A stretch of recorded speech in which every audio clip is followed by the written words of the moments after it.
no later than.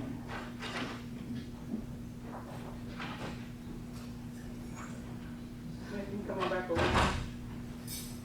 And you're still under oath, sir. Yes, ma'am.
Ready, Your Honor? Yes. Jury's now entering into the courtroom.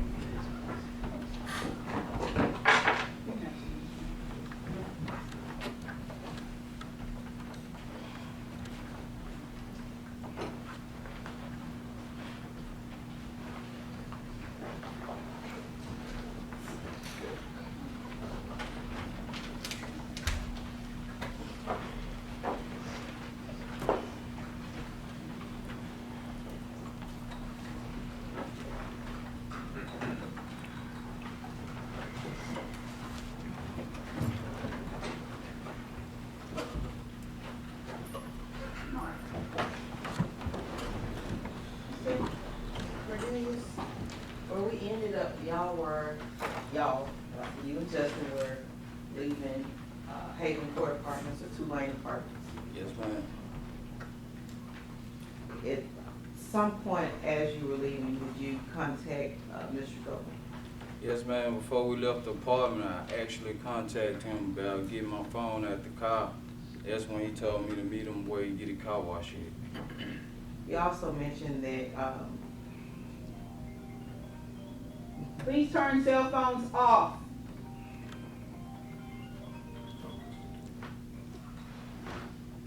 Okay.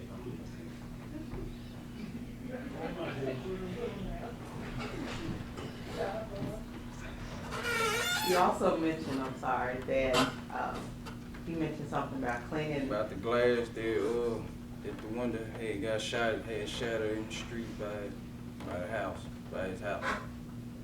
But you all hadn't contacted him to let him know that you had had the hit, right? That you had made the hit on call?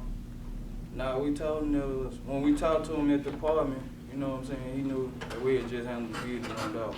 He knew that? Yes, ma'am. Okay. And what did he say to that? He was like, he was saying about the glass, like, you know, we gotta get rid of the glass, get rid of the car, basically. Get rid of the car. We gotta burn the car up. That's what he told you then? Yes, ma'am. Okay. All right, so you leave out of the apartment complex. Yes, ma'am. You get in the car with Angela, as we saw on the video. Yes, ma'am. And from Tulane Apartments or Gospel Gardens or Haven Court, whatever the name of the apartments are now, you all head where? Oh, I stopped, got me a cigarette. Then I had headed to Pressure to meet Mr. Govan. You made it to Pressure World. You're still in the car with Angela, is that correct? Yes, ma'am. You made it to Pressure World. And where is Pressure World? On Lamar. Okay. So you were at Pressure World on Lamar. How far is that from where Mr. Govan lives? Couple minutes, around the corner, he ain't far. You get there. Is he already there? Yeah, he was already up there. I jumped out the car, and me and him was having a one-on-one discussion. He was saying that he had heard that Dolph had shot one of us, cause I told him I was shot. He was like, I heard Dolph shot one of y'all, and y'all blood on the scene. He was like, did y'all have y'all face masks on? Like, yeah, we had our face masks on and stuff like that. And I got my phone from him, cause I had to go take my dad to work or whatever. And me and Angela had splurred off after that and went to pick my dad up. He called me back again. I'm like, man. Oh, no, hold on, son. I know you got a lot you need to get out. My bad, my bad. We're going to have to slow it down. The yellow light is your suit. My bad. Slow it down. All right, so who was he that called Mr. you back? Govan. Mr. Govan. Okay, he called you back. Yeah, He called you back to press roll, or he called you back on the phone? Nah, he called me back on the phone and was telling me to slow up before I leave from my dad's house, cause he wanted to meet me over there or whatever. He was finna pull back up and ask me a question. Okay. At any point, did he mention paying you your money? Not right then, he was just saying that, he was gonna give me my money. Right? When was he saying this? He been said that, like, that pressure word, like, all right, we're gonna get that money, you know what I'm saying? Like, basically. And I'm not sure if we mentioned this before, was Mr. Govan to get a cut of the money? Yes, ma'am, I supposed to gave him 10,000 at my cut. Okay, was Justin supposed And he to? told me Justin supposed to give him 10,000 as well, so I was like, I agree with the 10,000 cut. Cause he put me on the lick, like, I hired you to do this, so, give me a cut of it. So I'm like, all right, I agree with you. No. All right, so he calls you back after you leave pressure world, told you to slow up, you wanted to meet at your dad's house? Yeah.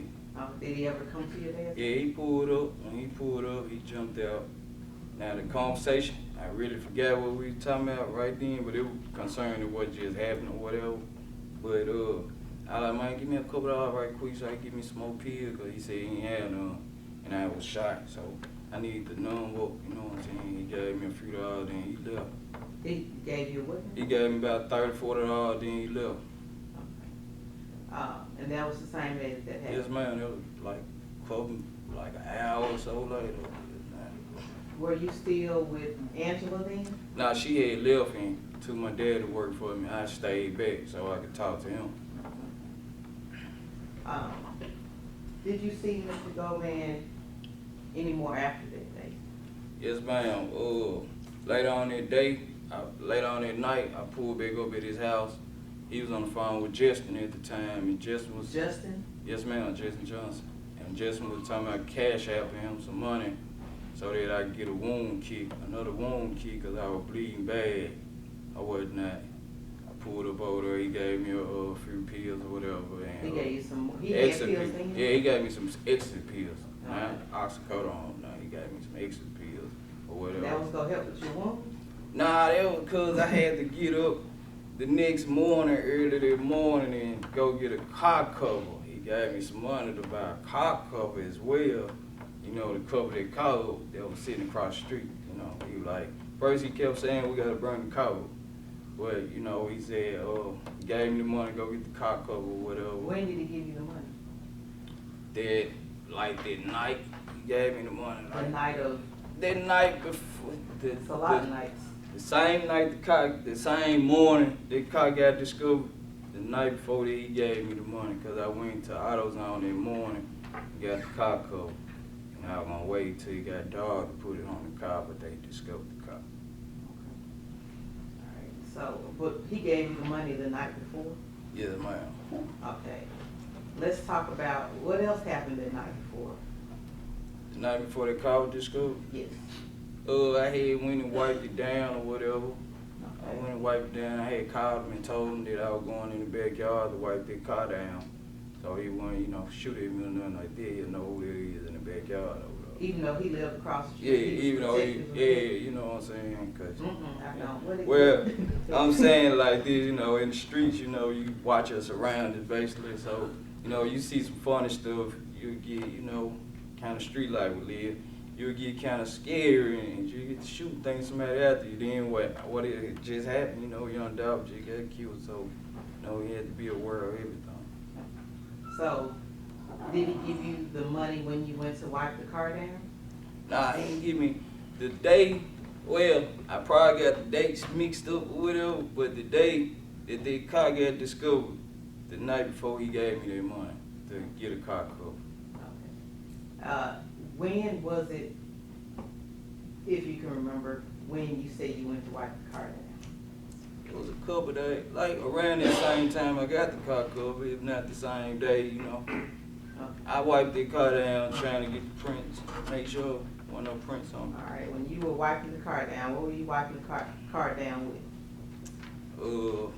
Some like little cleaning supply stuff. I can't tell you exactly what I put on it, but I had a rag, had some stuff sprayed on the rag, and I just went and wiped it down. All right, now was this rag soaked? Like you Nah. dipped it in some products, or you just Nah, sprayed I just it? sprayed some stuff on it. I just sprayed some stuff on Do you it. remember what it was? Nah, I really don't. And was it daytime or nighttime? It was nighttime. Okay, it was nighttime. I ain't do nothing in the daytime. It was nighttime. Could you fully see the car that night? It was in the back, like somebody had pushed it all the way in the backyard, like parked it all the way in the back. So When you all dropped it off, was it in the same place it was? nah, it was like in the front of the driveway. Okay. That's why he When was. you all dropped it off, it was in front of the driveway? Yes, ma'am. It was parked up close to where you could see it. It could be spotted east, Okay. But when you went back, it was, pushed on to the back. do you recall if y'all had keys to the vehicle, or if Justin needed? Justin had the key to him. Mr. Govan kept asking like where the key was so we could move it and burn it up somewhere else. So it was nighttime, the car was pushed towards the back, and you were wiping it down. You were shot in your right shoulder? The right shoulder, yes, Is ma'am. that your dominant hand? Yes, ma'am. Okay, so did it present any problems wiping down things? Nah, it really, like, I did the best I could, you know, being shot and all. I did the best I could wiping it down. Now, you do know your prints were eventually found on the car. Yo, I ain't do a good job, so. Okay. All right, did you let Mr. Govan know that you had wiped the car down? Yeah, I called him when I was walking in the backyard to let him know that, you know, I was finna go back there and wipe their car down. And what did he say? He said, all right, bro. All right.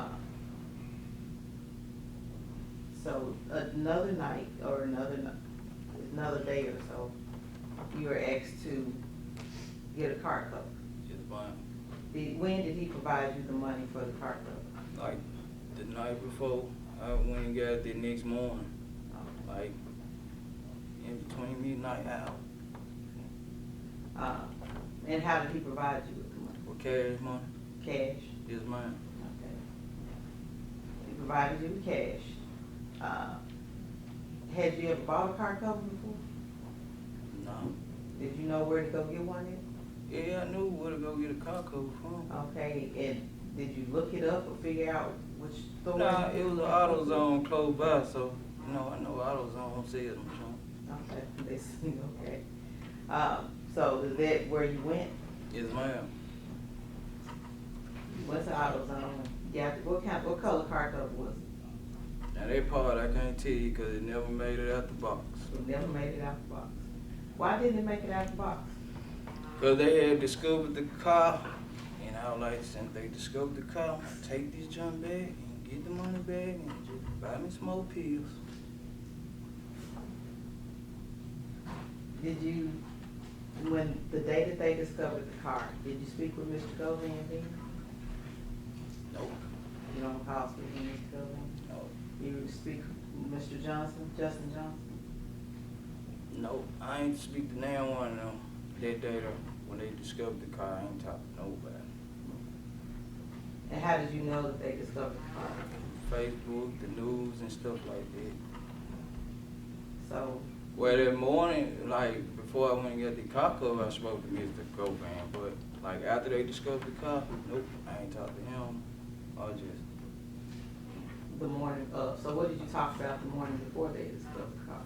that car cover and stuff. You I'm talked trying to about get that car covered up and get rid of it, basically. Why did you need to speak with Mr. Govan about you going? He was the one saying that we need to get rid of that car. You know what I'm saying? Like, it was right there, and he was like, you know, he ain't want them talking to him about anything if they discover the car, because he gonna tell them to give what Willie Mass said, or he get back to his gambling. So the day the car was discovered, you did not speak with him any more afterwards? Not after the car was discovered. All right. Did you speak with him any more after that? Yes, ma'am. December the 8th, 2021. I was going to give me some pills, going one way, and he was coming up another way, and he looked through the mirror, or his windshield, I mean, and blew the horn. And I pulled over, he pulled over, and he got out the car. He was like, thank God. He was telling me that he been getting shot at and stuff, and he asked me have I spoke to Mr. Justin Johnson, because they had ran in Justin Johnson's house the night before, whatever. He showed me some things on his phone, and he was asking me, did I have a number he could get in touch with me on. He told me I need to get rid of my phone. I need to get rid of that phone, is all he was saying. And he was like, he was gonna go to Privé that night and get my money, and he was gonna call me. He asked me for a number, and he was gonna call me. Did he ever call? Now the U.S. Marshal was on me the next day. I was in jail. So he didn't have a chance to call? Nope. Okay. So you said the next day, so that will be December 9th of 2021? Yes, ma'am. December the 9th. What else sticks out about that day? December the 9th. It was my daughter's birthday. All right, it's a different daughter's birthday that was on Yes, the day? ma'am. Yes, ma'am. It was my daughter's birthday. I had took her some cake and ice cream to school, and U.S. Marshal was trailing me the whole morning. And you were eventually arrested? Yes, ma'am. I was arrested. Did you have your phone on you that Mr. Govan told you to get rid of? Yes, ma'am. I had that phone on me. Okay. Did you have more than one phone? Yes, ma'am. I had Miss Angela's phone on me as well. Well, did you have another phone? Did you get rid of the phone that Mr. No. You never got rid of the No, I phone? never got rid of the phone. You never took your I phone? gave it to my children's mother, like, after I saw the U.S. Marshal trailing me. Okay. I gave it to my children's mother That's what I'm and left, yeah. asking. And to your knowledge, police got that phone from her? Yes, ma'am. They got a warning when her house. Got the phone. Yes, ma'am. How did they know she had the phone? Or do you know? Well, I guess I'm not gonna ask you to guess. I don't know. Okay. I don't know. They did a pin order. I don't know. All right. But they did get the phone out of her. They did get the phone.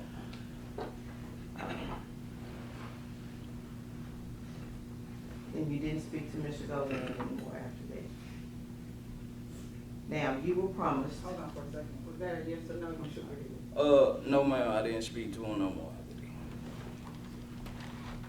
So, as part of this, you were promised that you would receive $50,000, is that correct? Yes, ma'am. Did you ever receive that money in your hand? No, ma'am. Once you were arrested, was the money ever gifted to you or? Not provided? directed to me, but it was provided for lawyer fees. And do you know about when that was?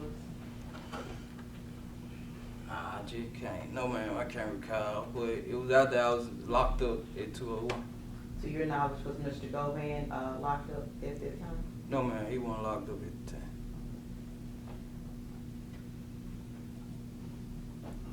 So you were arrested December 9th. Yes, ma'am. You were charged with charges you're here for that you have now. Yes, ma'am. Were you promised anything for your testimony? No, ma'am. Do you hope to receive something from the testimony? I'm praying for it, but I wasn't promised. Like, I've been asking for a bond. I wasn't promised nothing. And you've spoken to prosecutors. Yes, ma'am. You've spoken to me a few times, right? About two, 3 times. Yeah.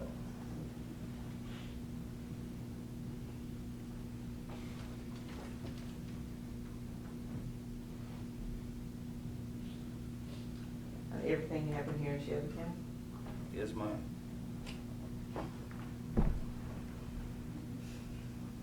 I'll pass the witness.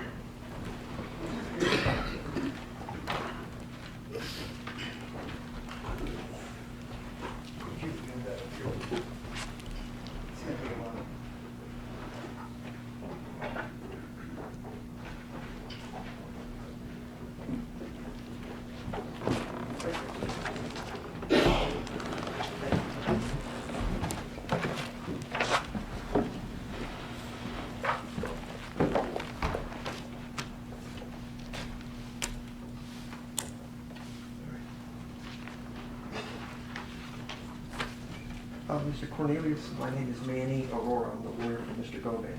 Yes, sir. Have we ever spoken before? Nah, I never spoke to you. Earlier today, about 10 o'clock, the jurors were excused for about an hour. Did you have to talk to your lawyer before you testified today? Nah, I asked to speak to my lawyer. Okay, did you talk to your lawyer? Nah, my lawyer out of time. All right, did you talk to one of his associates? Yes. And is she the one sitting in court right there still? Yes, right now? ma'am. Yes, sir. All right, and during the course of that hour, did you talk to both the DAs one more time before you took the stand?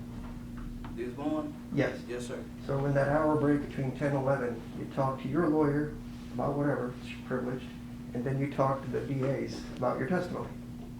About my testimony, they would just ask me was I ready. Yeah. Okay. So let me get this straight. You're telling the truth here today, right? Yes, sir. All right, so why do we need to talk to your lawyer before you testify if you're telling the truth? Because when I came to court on the first, I didn't see my attorney, so I've been trying to talk to my attorney. Since I've been coming to court, I haven't saw my attorney one time, so I've been trying to talk to my attorney. All right, but your attorney's already negotiated a proffer settlement for you with regards to the government, right? No, he didn't. He didn't do that. No, he didn't tell me that I got nothing on the line or nothing, so I'm trying to ask what's going on.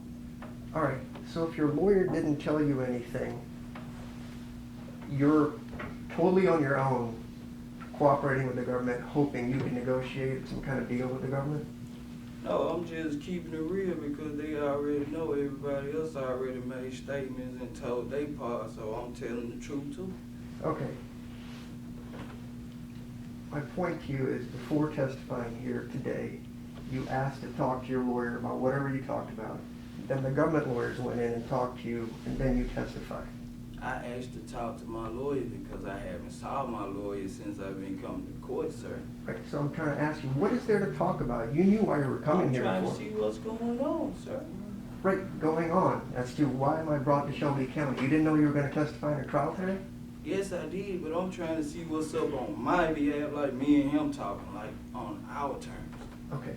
And you know the ladies came and saw you at the jail a couple times, as you said, 2 or 3 times. 2 times. In the last week, right? Nah, they talked to me like last week, then like a week or 2 before that, and then just picked up 3 times and talked. And prior to that, you talked to an ADA named Hagerman about 5 times. You remember a tall white guy that's bald? Yeah, I remember Paul. Okay, and you talked to him about 5 or 6 times? I don't know, I can't tell you exactly how many times I talked to Mr. Paul, but I talked to him a few times. Okay. And to the police, you made at least 4 statements, if not more? Nah, I ain't made no false statements to no police. All right, did you talk to him in December after you got arrested? Yeah, Did you talk to him again at least in March of 2022 after you got I arrested? talked to Paul then. Okay, that's the prosecutor, right? Yeah, And he had the cops with him? yeah. Okay. So you get arrested on December 9th. You're indicted on January 2022, just about a month later, right? Right. Then you have your lawyer and you go talk to Paul along with the other cops in March. Is that right? Right. Okay, and then you talk to him again after that, right? Yeah. You remember talking to federal prosecutors in August of 2022 and making a statement. I don't know who I was talking to, and I don't remember like what time it was, but Okay. yeah, I talked to him. All right. And you remember when you previously given statements, you acknowledged you lied to the police throughout this process, right? You denied everything. And No, I ain't say throughout the process. I didn't say that. Okay. When I first spoke to them, when I first got locked up December 9th, I was intoxicated. So, you know, I really didn't want to talk. Like, Okay.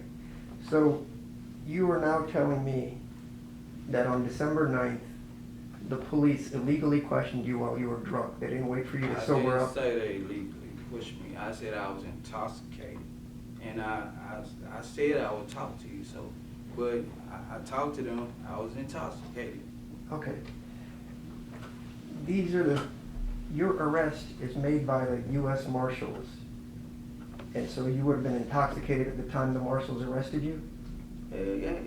And this is in the daytime, right? During the day? Yeah. All right. And so you're really close to your daughter's birthday on the day they arrested you, but you're drunk. Is that right? Now let me check this out. This how it went. I saw them trailing me. The U.S. Marshal was trailing me.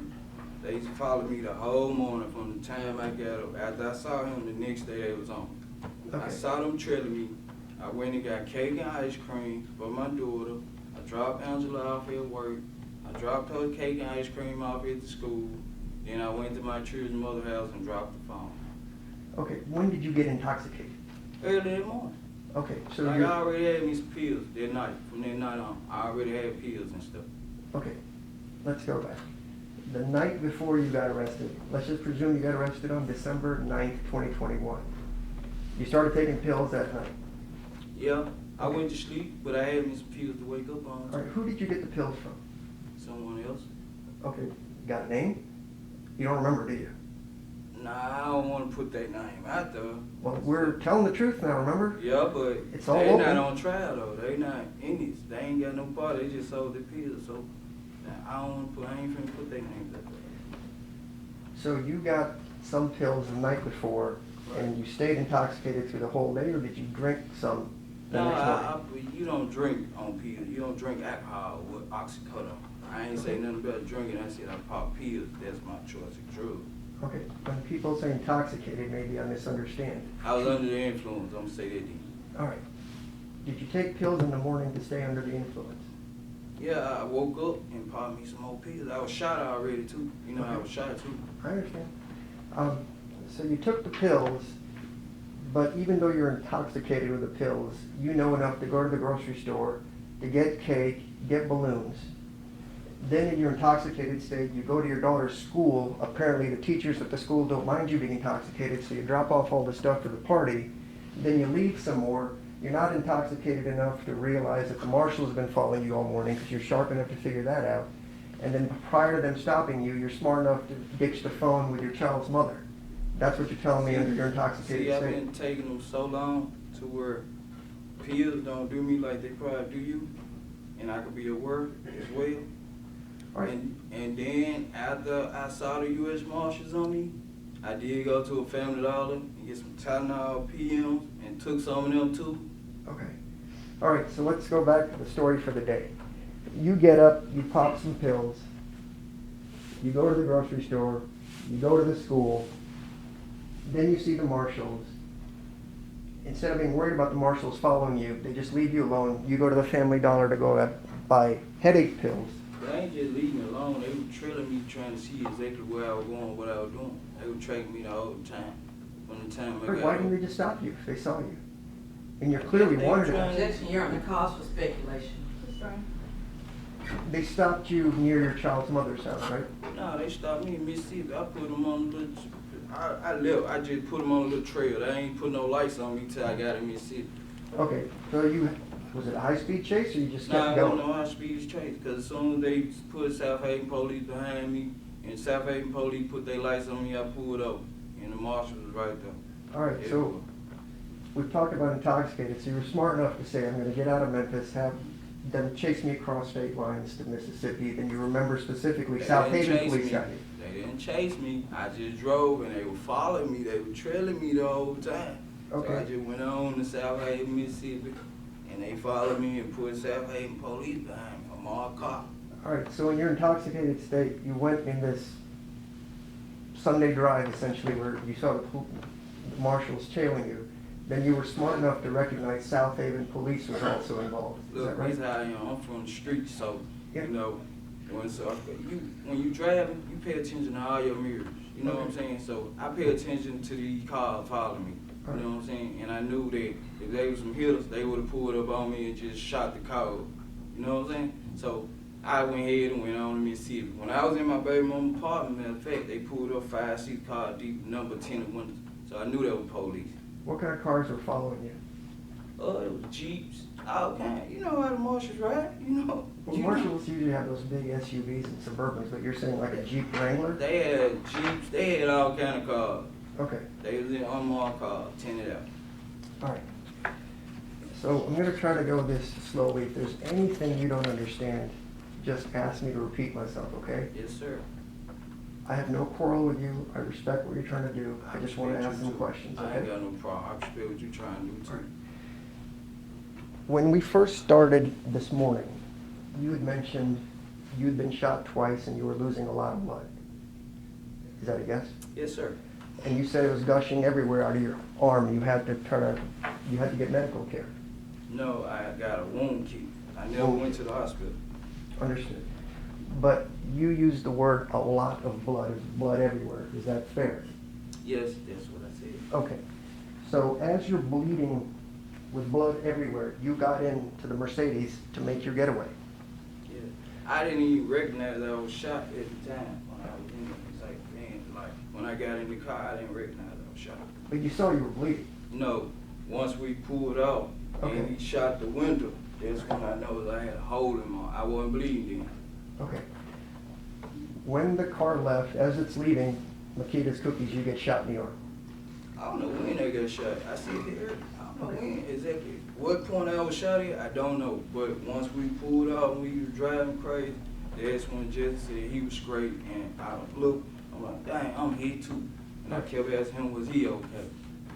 So obviously at some point when you're shooting your AK-47 into the Makitas and backing up, the other guy comes out and then at some point he grabs an AK-47 and shoots at you. You had to have been hit somewhere along that point, right? Yeah, it was so bad, I don't know when I got hit right here. Anyway, I can't tell you when. I didn't feel it. Okay. Can we agree that after you got shot twice in this part of your leg, which is a heavy bleeding part, I was straight right here. it was straight, so that shot didn't bother you? And the bullet went in me right here and was in my back. Okay, because when you were walking, you didn't look like you were limping into the apartment, so that's what I was asking you. Did you get shot in the Yeah, leg too? straight right there. Straight right there. It's just a scrape. Yeah. All right, the one that lodged in your body, that blood is just gushing, right? You've got an open wound in your shoulder. Russian, but you know, cause I've been shot before, so I know not to panic. As long as I don't bleed out of my mouth, I ain't gonna panic. Right. So I know how to control it. Mr. Cornelius, I'm not trying to ask you difficult questions. Were you bleeding heavily from the gunshot wound in your arm? Yeah, you gonna bleed heavy. You gonna bleed. That's all I'm asking. Yes, sir. And as you're bleeding, you're sitting in the car going to Bradley Street where you dropped off the car. Yes? Yes, sir. Okay, so there would be blood in the car. I mean, you're bleeding heavily. Nah, I'm sitting up. I'm sitting up actually, man. And I got on a pullover sweater, you know, and I'm not panicking, so the blood I'm not panicking. Cause I'm making sure Mr. Johnson okay as well, cause he said he was hit. But it come to find out he was straight. But if you're bleeding heavily, but there's no blood, is that what you're telling me? Your Honor, I'm gonna object. He's asked Hernandez answered this about 5-6 times. I just want a simple answer to a simple And question. he's answered it to the best of his ability. He's answered it a couple of times. Was there blood in the car once you got out? Nah, I wasn't looking to check. I wasn't trying to see whether no blood. I'm moving fast, trying to, you know what I'm saying? Okay, all right, we'll go with that.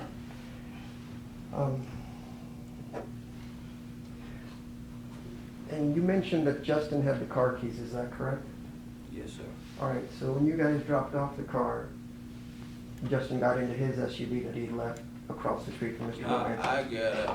I got up and jumped in the SUV. On the video, you saw I was driving the SUV in the apartment.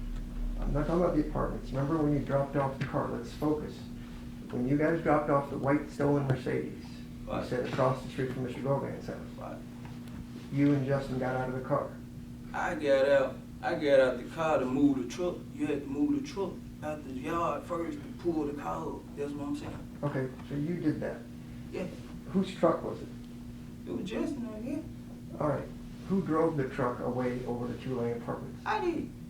So that white SUV that we saw you were driving it? Yeah, that was me. Okay. You don't know who struck that? No, All right, it was Justin, like it. all right. And you drove the Mercedes into the driveway. No, I did not. I can't drive two vehicles. I jumped out the Mercedes to move the white truck. But But you- Justin parked the Mercedes. He was driving, as you saw in the video. All right, so even though you couldn't drive too good, you drove the SUV, the two-lane Who said I apartment. couldn't drive too good? I ain't You say just that. did say that. I ain't say. I said I can't drive two vehicles, two cars Okay, at one time. all right. So did Justin have the keys to the Mercedes? Yes. Okay, so he does whatever with the Mercedes, takes the keys, you guys get into the SUV, you drive it away to two-lane apartments, right? Yeah. Okay.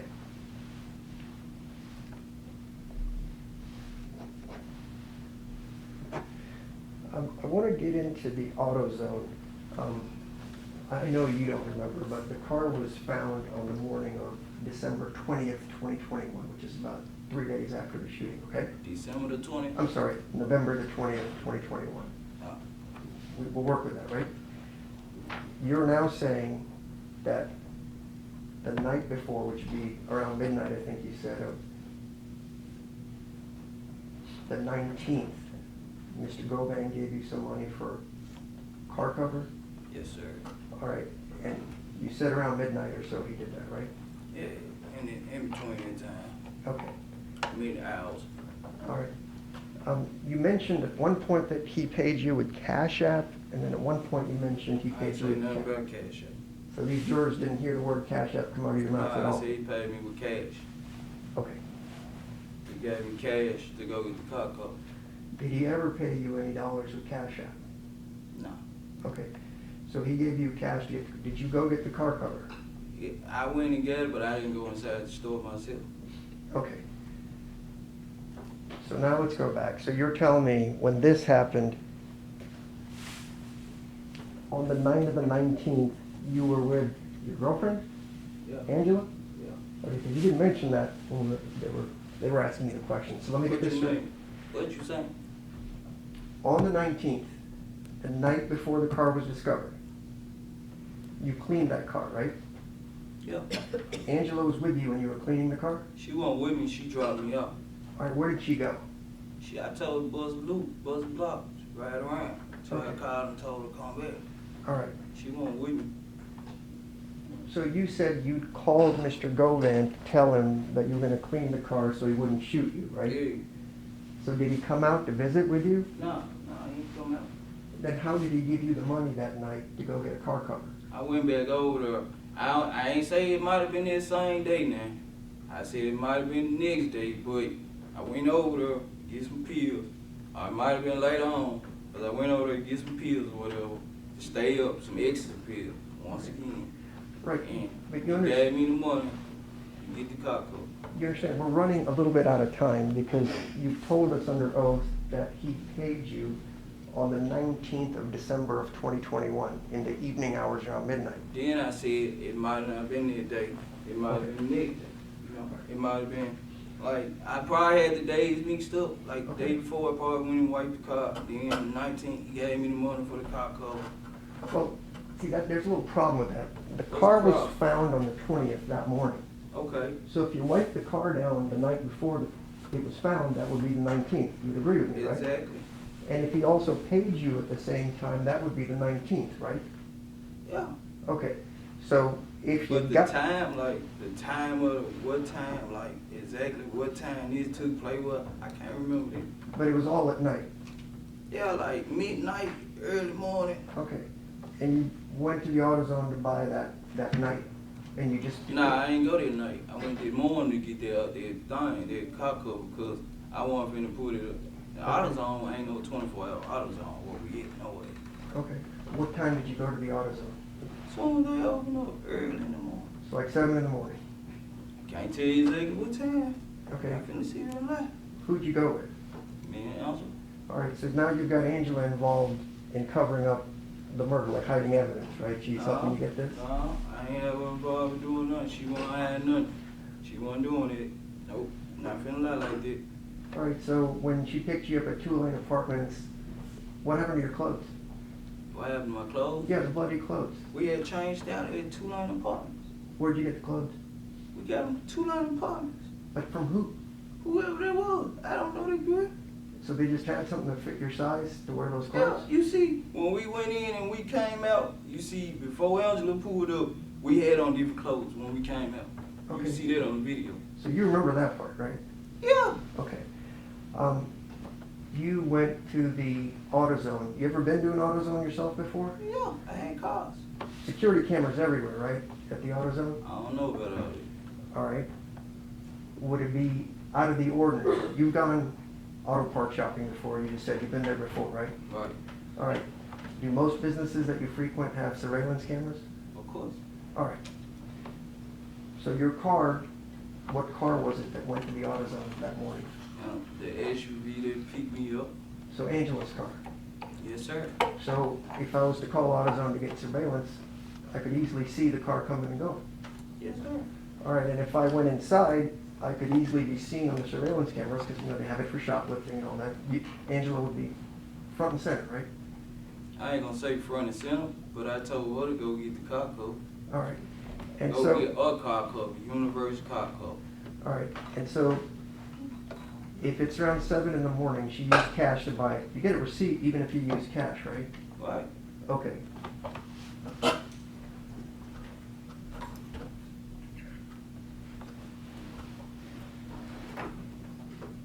So if I wanted to double check, say I'm a really good detective and I want to figure out what's happened, I could easily go to AutoZone, pull the footage, ask them for just their receipts from between 7 and 8 that morning, who bought a car cover. I could very easily validate what you're saying, right? Of course.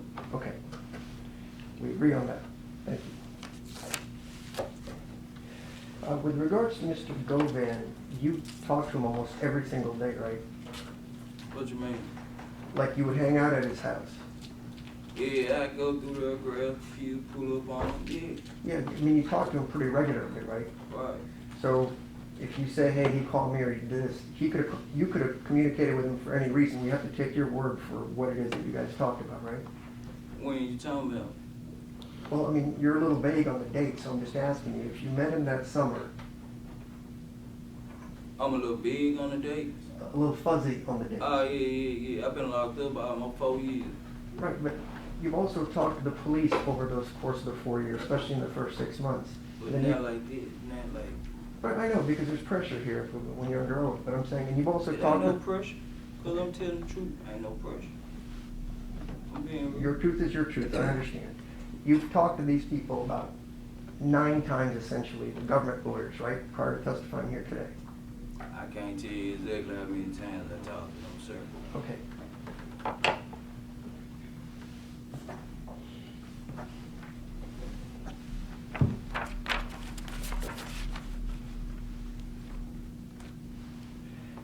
You mentioned during your testimony that you actually never communicated with Jook, is that right?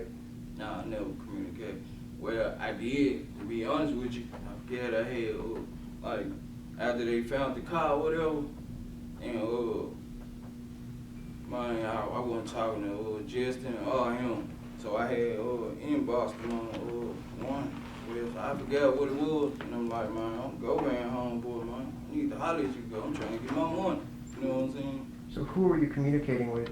I was inboxing Jook, like, man, this Govan, little homeboy. Like, really, I ain't want to say this who Govan hired, you know what I'm saying, to handle the bid. I'm like, this Govan homeboy, I need to get up with you, 'cause I'm trying to get my bread.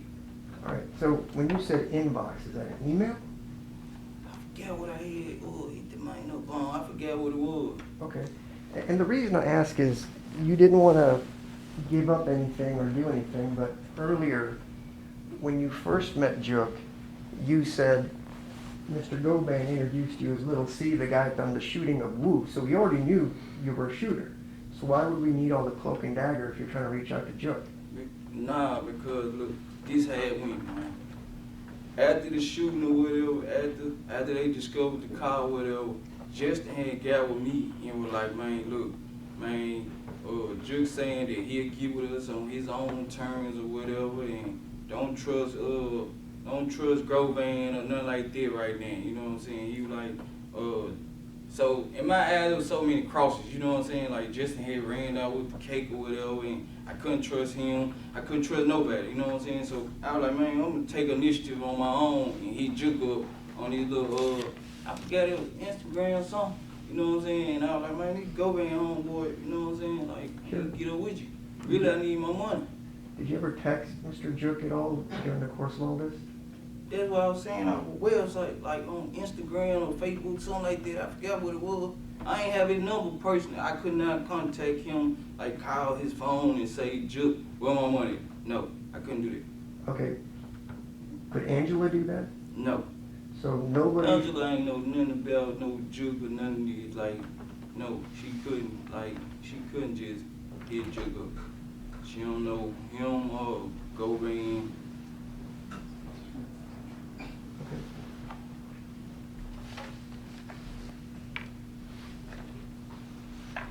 Can I just have this 1 second, Your Honor?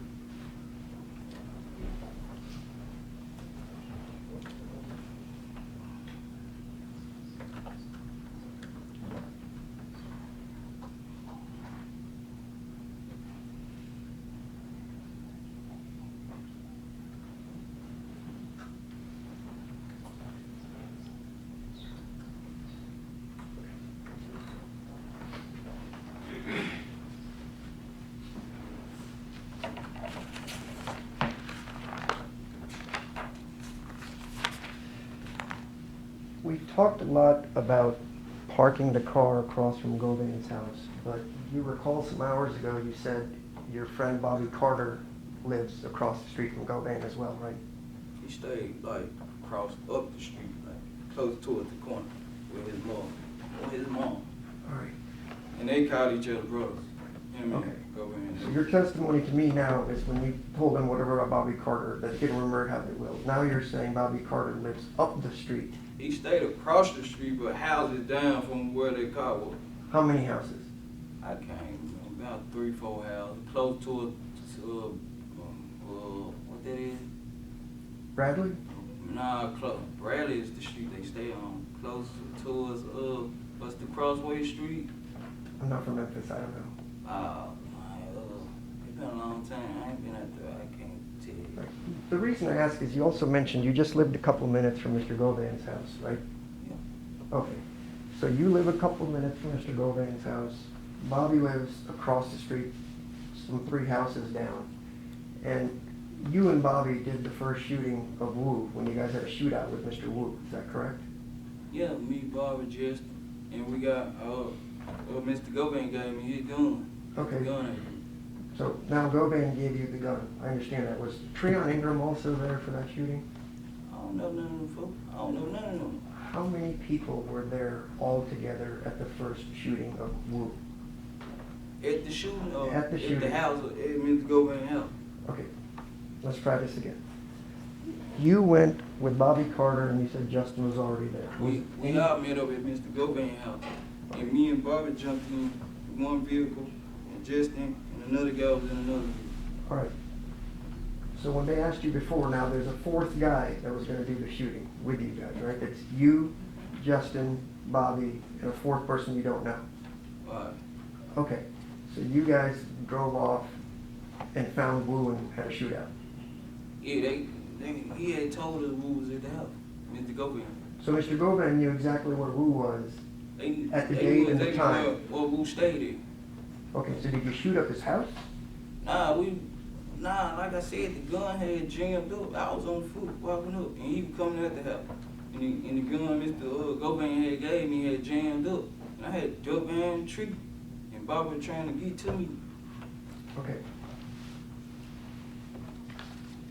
Were you ever charged with the attempted murder of Wu No, by the state? no. But you told them that you tried to kill somebody and the gun jammed up, but they didn't charge you with a conspiracy Nah, or attempted murder or he anything? ain't called no police then. Like, that was street stuff. Ain't nobody but Tim, like, he shot back. Like, it was a shootout. After that, it was unity. Well, like with Mr. Dolph, though, that was a shootout too, because they shot back at you and they hit you We twice. shot first, though. We shot first, so it really wasn't we ran as they was shooting back. We was pulling off as he was shooting back. Okay.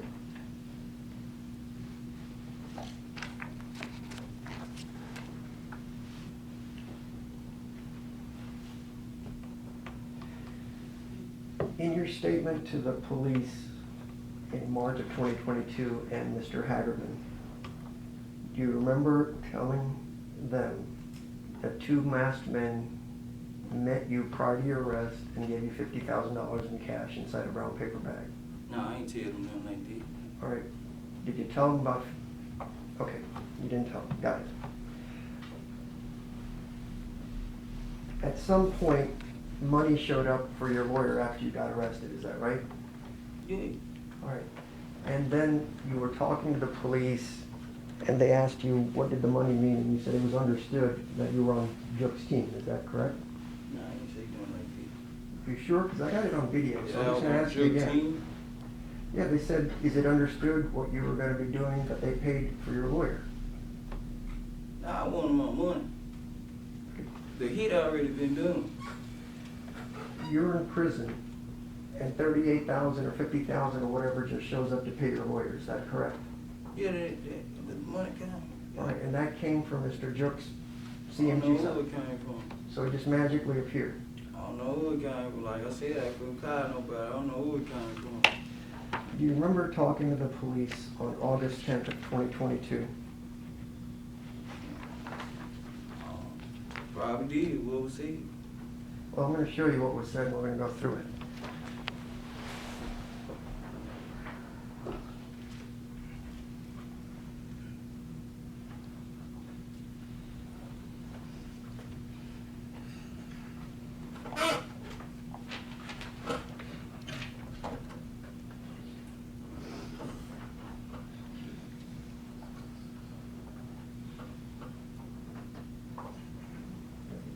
May I approach the witnesses?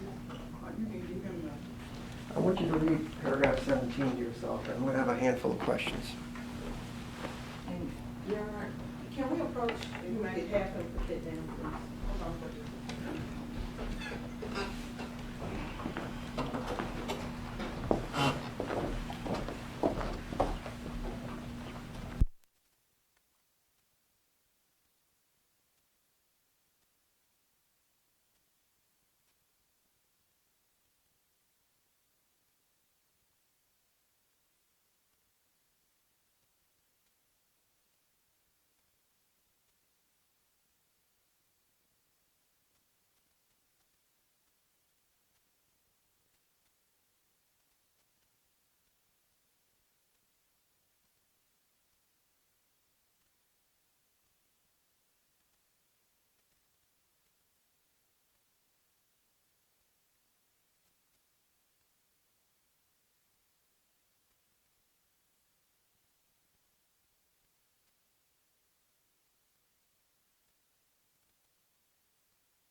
second. We're going to have a bunch of questions.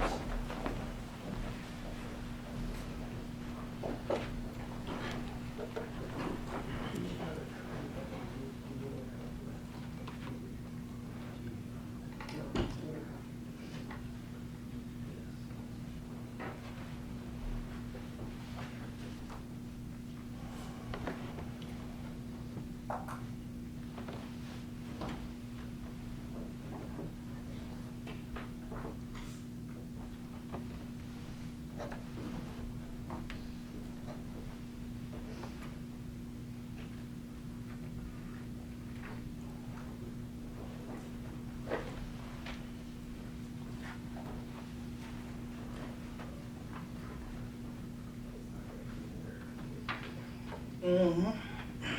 Okay. Can I retrieve it back? Asking questions.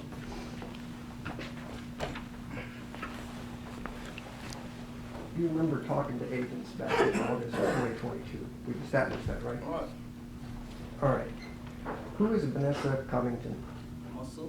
All right. And you stated to the police on August 10th of 2022 that you had Vanessa Covington, I guess her married name is Holmes, try to reach out to a lawyer for you, right? Correct. All right. And then she told you that we don't have any money, right? Correct. Her husband contacted a lawyer named Horace Bailey, is that right?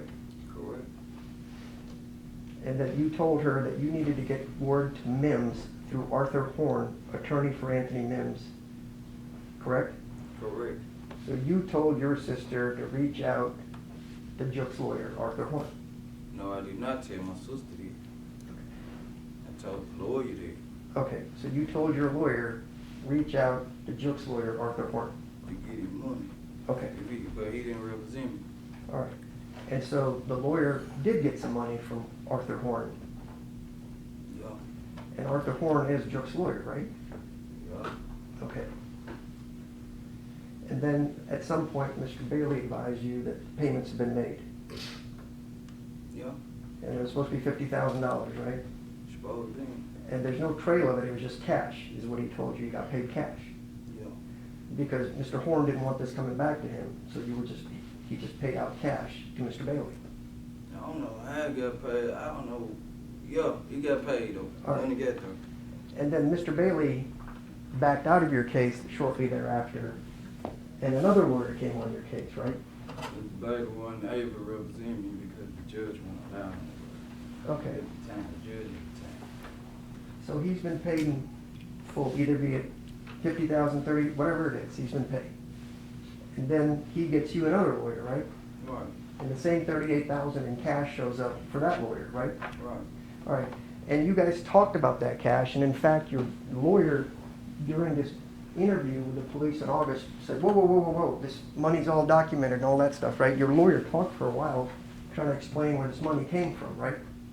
I can't remember. I recall. Yeah, I think so. Okay. Yeah.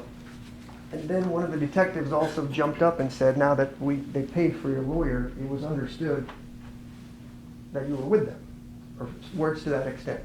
What you mean? With what? If I pay for your lawyer, wouldn't I expect you to help me out and keep your mouth shut?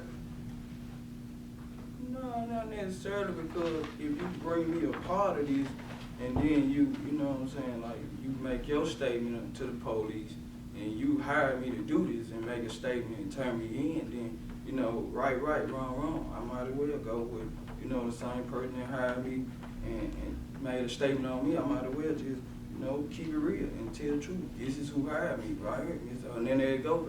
This is who brought me in. You know? Okay. When you tried, they asked you again. I don't know Jook and them like that. I don't know Jook. Okay. So I'm not with them. When they gave you the money, They didn't give me the money. I was locked up. when they gave the lawyer the money, you think Mr. Govan came up with $50,000 in cash to pay the lawyer? Objection, Your Honor, calls for speculation. All right, we've already answered this. You said you know it came from them, but your lawyer told you. I got it. So let's move from that to, was Mr. Jook ever interviewed by the police in this case? I don't know. You read the discovery in your case, did you not? Nah, I ain't read all that. I ain't had a whole 1,000-some pages. All right. So in here, when you said I looked at the discovery after your March interview, and that's I saw how. my part. I saw my part. My part was short. Okay. Your part was short, even though you're the one with the AK-47 committing a murder, telling them about AutoZone, telling them about I went here, I went there. Let's go back. All right. You talked about pressure wool. You know pressure wool, right? Yeah. You know what it looks like. You've been there before. Yeah. Sometimes people sell drugs there.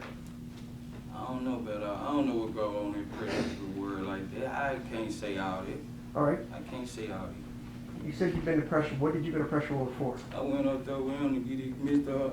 Govan to get his car washed before.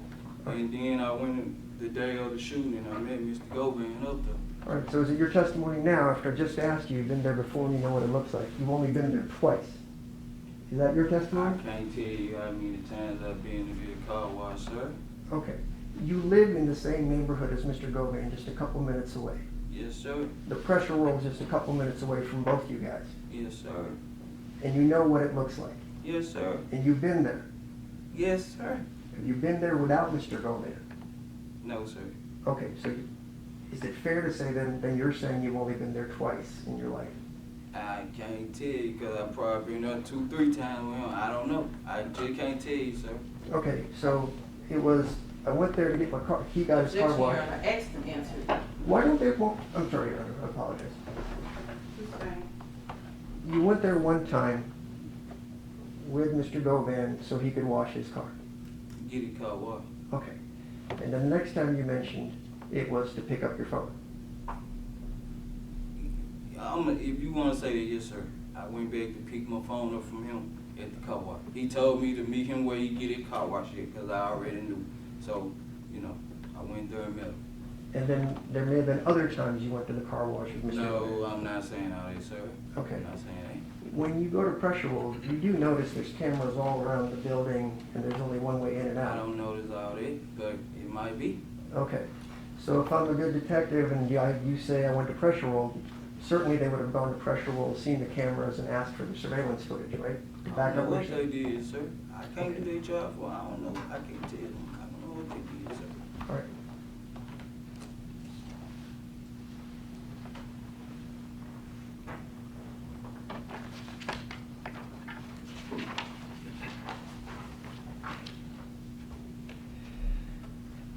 When you talked about when the meeting happened, was it just you and Jook when the meeting happened? No, me, Jook, and Mr. Hernandez Govan, sir. And was that planned in advance? Nah, I told you I was just pulling up the Piers. Actually, Jook was already over there. And Okay. Govan was like, we're gonna let's see right here. You know what I'm saying? This is what we handled the bid the other day. And All right. Jook like, hold on, put them phones, you know what I'm saying? Can't trust you like that. With regards to trying to figure out when this meeting happened with Jook, that's the first time you saw him, right? Yeah. Okay. First time I saw him. And you just known Mr. Govan for a very short period of time prior to this meeting, right? Right. Okay, but Govan, even though you don't even know him, approached you and said, you want to kill some people. Nah, he said, you know, paperwork got hits on their head. Not you want to kill some people. Then Okay. paperwork got hits on their head. The boundaries on it. Right, so, This our term. You Okay. know what I'm saying? Street. He This our just- term. I always saying. so is he doing a public service announcement saying, hey, there's a Nah, bounty on these nah. people, or is he You don't telling do you to shit do like it? that. You don't do shit like that. You know what I'm saying? You first you gotta figure a person out. So that's basically what he was doing, figuring me out. He saw I was buying pills for him. So I probably need a little money because I get pills on credit or whatever from him. You know what I'm saying? And he saw me and Bobby tight, so he figured me out and was like, you know, you wanna make some money? Okay. And so this is a murder Mr. Govan couldn't do himself to make $100,000. He needed you to do it and maybe get $10,000 out of it. I don't know what he could have did himself, but I don't know. I can't tell you all this, sir. He had a whole bunch of young guys around him, you know what I'm saying? So I guess he wanted to just send us on out, you know. So now he had a whole bunch of guys that he was talking to this about. Nah, I'm saying he had young guys around him, you know, we'll come around him, so, you know. So is everybody supposed to be told, go out and kill people and make some I money? don't know, sir. I don't know about all that. I'm not finna sit here and lie, sir. Okay, but now you're telling me that he had other young people out here and everybody knew that there was a price on I Dolph. didn't say everybody. I don't know who all knew, sir, but I know me, Bobby, Justin, and the other guy. I don't know who all knew because I'm not with their little crew. So what they talked about when I went around, I don't know, sir. You know what I'm saying? I was Bobby's partner. I wasn't his partner really, but you know, once me and Bobby, he saw me and Bobby was, then he, you know, started, you know, trying to play a bundle. All right. So a gentleman that you've just recently met decides he's going to trust you enough to tell you that there's a price on people's head. And just like that, you trust some guy living in Orange Mound to be able to come through with the money based on his representation. Nah, it wasn't even representation. It's just, you know, when you hungry for some money, you would get out there and get your hand dirty, you know what I'm saying? And then, like I said, I had already saw Jook, like after he told us, and we went on one mission, and Bobby clarified that, you know, his brother good for it, and Jook was over there when I met, and Jook clarified that our money was gonna be good. It's go time. Right, but remember, We done been to the club together and everything. I get it, but And let's, Jook was at the club too. right, I understand Joe told you the money was good, but the problem with that statement is you'd already shot at Mr. Wu, you said close to a month or so before meeting Nah, with I didn't Joe. say no Monday, so before me no Jook. I didn't say that. It was a couple days later. When I Okay. pulled up and got them pills, it probably was the next day or 2-3 days later. I can't remember the timeline, but it wasn't no couple months So when you said 2 weeks, maybe a month, Nah, that was incorrect. I didn't say that, sir. I Alright. didn't say that. It was like probably the next day I pulled up over there about the pills from next day or two. I don't know exactly when. And he was like, here go little seat right here. Guess who put that work in? Who shot it? Whoop. All right, so if all this is already known and understood, why would Mr. Jook need you to take your phones out and then walk you through how much everybody's worth? You already knew all that. If you want me to be honest with you, I can be honest with you. Because they were saying that Mr. Govan was like one straight or nothing like that, was like informing and stuff like that. And, you know, they were saying that he was police, so Okay. that's why all the phones gotta go outside, you know, when you talk around. So let me back this up. You were told at the meeting that Mr. Govan could be police. Nah, Bobby been told me that. So Bobby told you. And then the streets talk, you know, people in the neighborhoods were saying that, you know, he had got him popped and he had got him sent to jail and he was Right. setting them up and stuff like that. So let's maybe go back to scratch. You just met this guy for a short period of time over the summer. Bobby's already told you he's a snitch, maybe works for the feds. But you can't tell me nothing about nobody like that. If he ain't did no wrong to me, he ain't did no police stuff to me, he ain't police me, so I don't just take you to the streets say that about anybody, you know what I'm saying? They Your probably friend- saying it about me right now. Your friend Bobby Carter told you that. Your friend. An you- associate. Okay. I don't have friends, I have associates. All right. Your associate told you that this man that you just met is a federal snitch. You can't trust him, right? Yeah, but people say that about anybody, man. You know what I'm saying? So, no, you ain't did no police stuff to me. Like, I ain't got nothing bad to say about you. You know what I'm saying? All right. You cool, you did. So- You know, streets talk like that all the time, associates or whatever. Cause he probably seen how me and him would get, and he ain't like that, so he come with this man. You know, he's police. You know what I'm saying? So I don't listen to what people say. All right. So let me just ask. It's just like proving guilty until proven innocent. You know what I'm saying? Yeah, that's the problem we're having. So let me ask you Innocent some until questions. proven guilty, however you gotta get. All right, so before you meet Mr. Govan, according to you, whenever that was, Bobby Carter's already giving you rumors, your associate, that he's a snitch, you can't trust him. Nah, not before, after me and him start, you know what I'm saying, hanging out and stuff, you know what I'm saying, that was Bobby. All right, so now you're saying Bobby told you he was a snitch after you guys yeah, started hanging like, out? after he saw how our relationship was, this when he was like, you know what I'm saying, can't trust any, you know what I'm saying, that's why I feel back. He was like, that's why he wanna take pause in none of this or nothing like that, you know what I'm saying? So your associate, Bobby Carter, that introduced you to Mr. Govan, fell back because he didn't trust Mr. Govan. Yeah, because me and Bobby had a problem too, though. So that's why Okay. I really didn't believe it, because he had put my towel on flag and stuff. So I really just ain't believe everything people were saying, you know what I'm saying? All right, so now you and your associate, Bobby Carter, had problems as well, I so you had didn't believe it. yeah, so I was like really more around him than Bobby. I had feel bad for Bobby because we had little different problems and stuff too, you know. So the same guy you went shooting with, you guys had a disagreement, so you weren't friends anymore. yeah. So the car where it's parked, even though Bobby lives just a couple of doors down, we're gonna keep saying it's across from Govan's house. It was actually in front of an abandoned house, right? One or two down from Govan. What? The car, when you guys dropped off the Mercedes. It was right across the street at the abandoned house from his house. Okay, which is 2 doors down, but on the same street from Bobby Carter's house.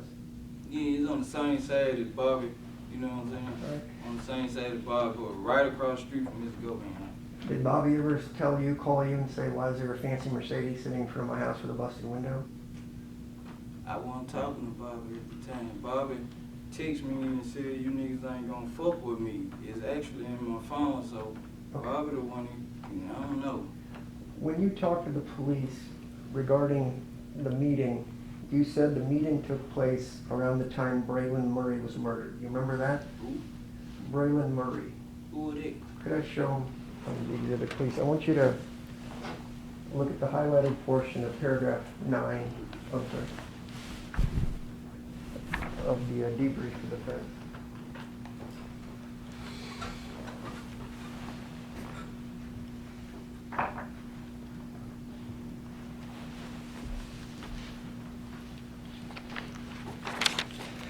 You mentioned you've seen the discovery about you, so this is about you. You agree that the feds wrote up a long 6-page summary about your interview, right? I ain't had that in my school. Okay, so your lawyer, over the Ain't get all last of my 3 years, schools. has never shown you your own statement to the police. No, ain't get all my discovery. So you're basically telling me your lawyer is a complete buffoon that didn't share your own discovery No, I with you? wouldn't say that about my lawyer. I'm not saying it, because I told him I didn't want the rest of the discovery. So I didn't say that. I just said I didn't get all my discovery. So you know specifically the interviews that you did with the police, maybe the most important thing, he didn't give those to you. I didn't care to get all that. After that thick package came, I didn't care to get no more. Can you hand that to him? Just read the highlighted portion to yourself, please.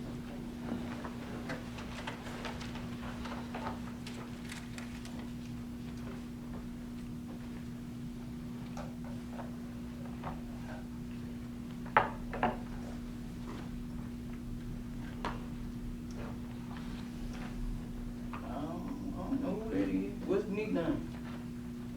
I don't know, that's what the police said you wrote. You told them, CD, that was you at the time, that's the phrase, the initials they were using for you, said the August 13, 2021, his meeting was around there, around the same time Braylon Murray was murdered, right? I don't know who that is. Okay. Tell me, how many people have you shot over your life, your career? My career is not a career, for one, but I went to jail in 2011 for aggravated assault charge, and that's it.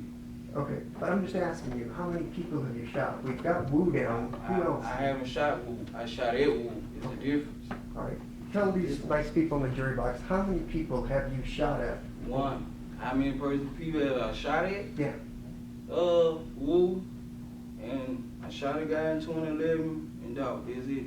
All right. I'm not a criminal just doing stuff like that. okay. Can I retrieve that, deputy?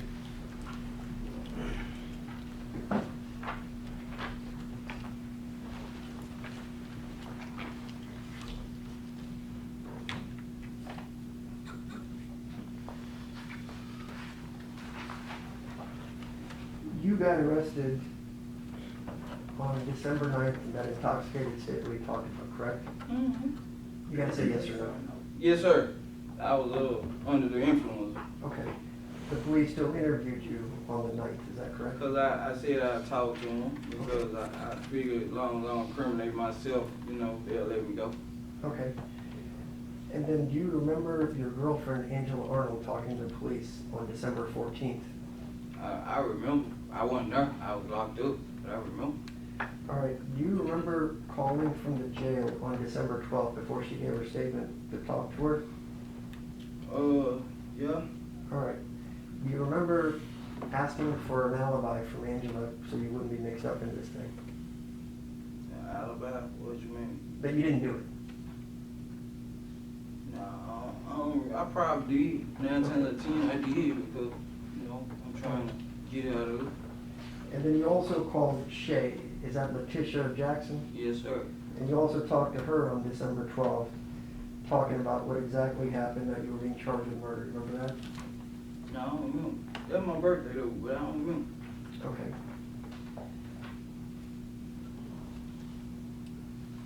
Do you remember being told that Angela went and talked to the police on the 14th of Yeah, December? I don't remember. All right. After that call, do you remember calling Uncle Ron and asking him to find out what Angela said to the police? Yeah, I remember. Okay. And aside from Uncle Ron, you also called your brother Quez to find out what Angela said to the police on the 14th, right? I probably did. All right. And then aside from Uncle Ron and your brother Quez, you also called Shay about it, right, to contact Angela? Probably did. And then you, aside from Uncle Ron, your brother Quez, Shay, your child's mother, you also asked Kiana, your sister, to find out what Angela told the police. You have to say yes or no. Probably did. Okay. And do you remember your family telling Angela, do not go down to the police station to make a second statement? What you mean, my family? Who is my family? Like, Shay, Nah, Shay my kid's mama. Her and others don't even get along, so I don't know. I don't remember that.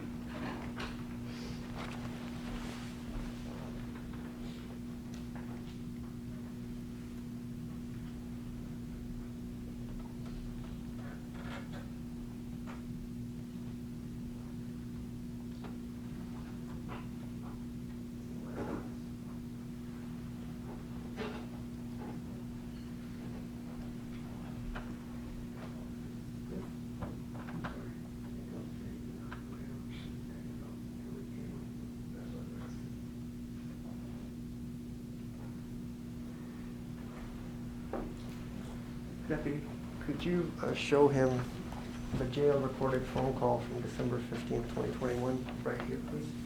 Please read it out to yourself. Just read it to yourself. December what? 15th, 2021, I've highlighted for you, where it says Smith said.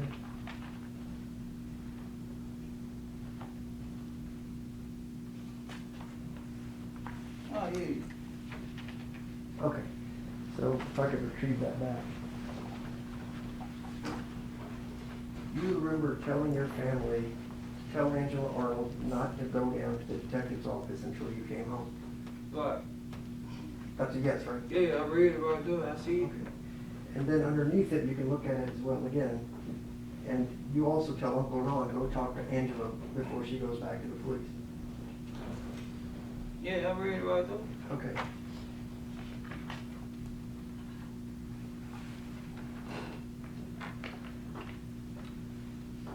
And then did you yourself on the 15th talk to Angela Arnold at 8:27 p.m. to talk about her interview with the police? If it's right there, I read it. If it's I right don't wanna- there, I did. Okay, well, I know your memory If is it's a that. jailhouse phone call, yes, sir. It's right there, black and white. Just take a look at it, because I don't want you to misunderstand any dates, because I know it's a little iffy. What date you said? The top of the page will be the 15th.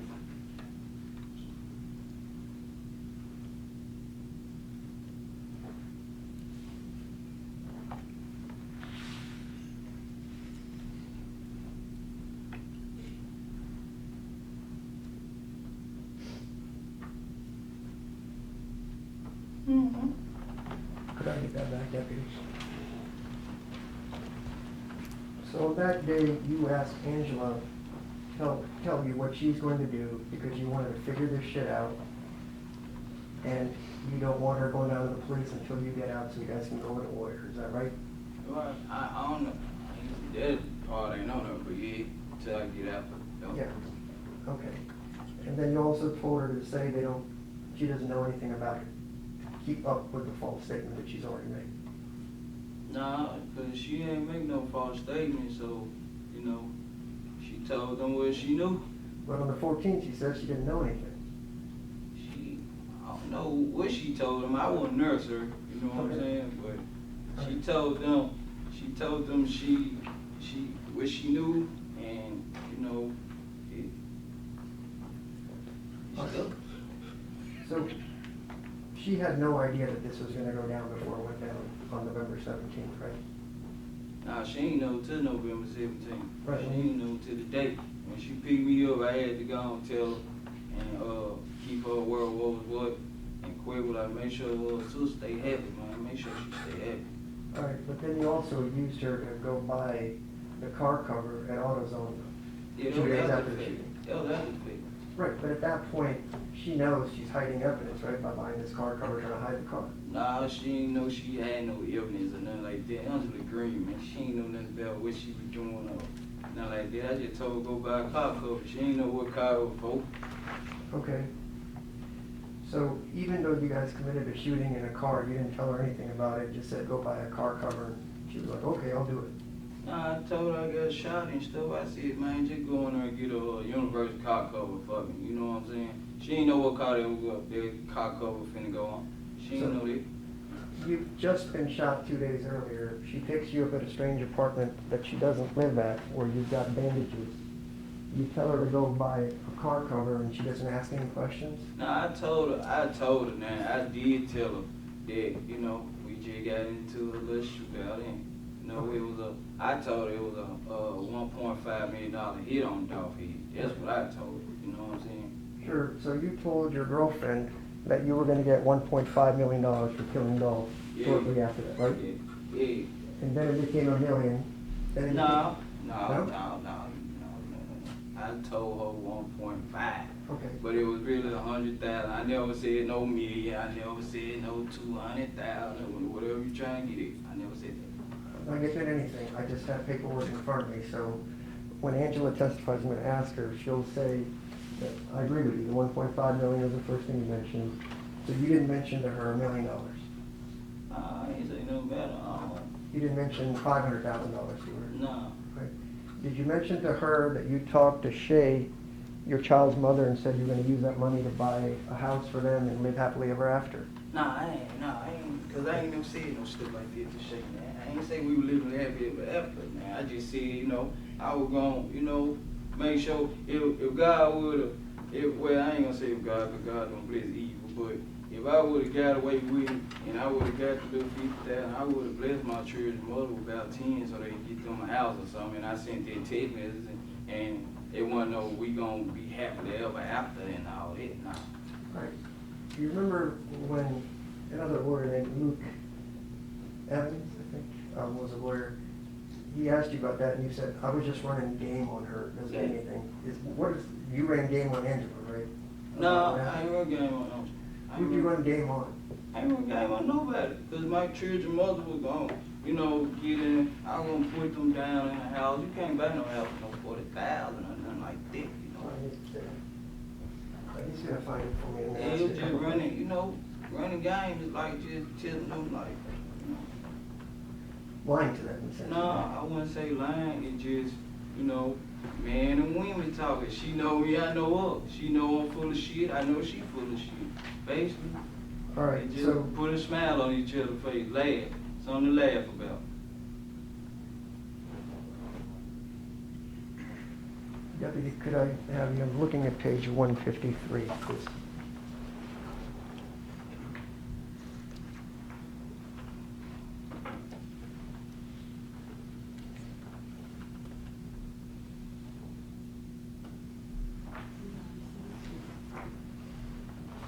Could you go ahead and read that page, please?